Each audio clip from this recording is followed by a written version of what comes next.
Assalamualaikum, greetings of peace. Farina Siddiqui with Talk. This morning, I would like to again talk to the parents to teach manners, respect to our kids. At a very young age, we were not allowed to disrespect any elder whatsoever, whoever they were, what their relationship was with us. But today, I see less and less importance being paid or attention being paid for the respect. Our kids actually do not respect their teachers, they don't respect their educators, they don't respect their neighbors, even their siblings, right? So we need to understand and teach with consequences, taking their privileges away or something like that.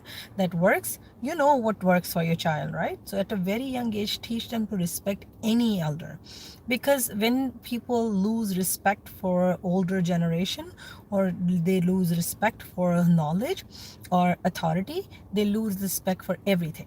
So the more I see as a youth mentor, I see that youth does not respect any elder, any teacher, any authority figure, and this is how they actually get kind of caught in bad behaviors. And they, when they go out, people can catch them easy because they have no boundaries, they have no restrictions, no mechanism that can contain them, restrain them from doing wrong things, right?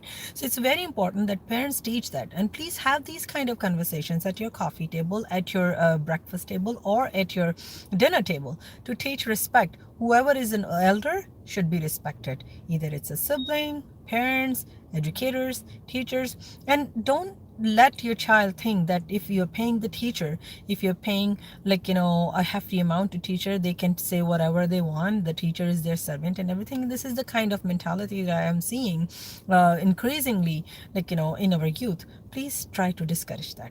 It's very important that we set the examples as parents, and we have to actually set the tone of our child today as a parent, so they can become a very productive, positive minded, contributing citizen of our society. Until next coffee talk, I'm Farina Siddiqui. Assalamu alaikum.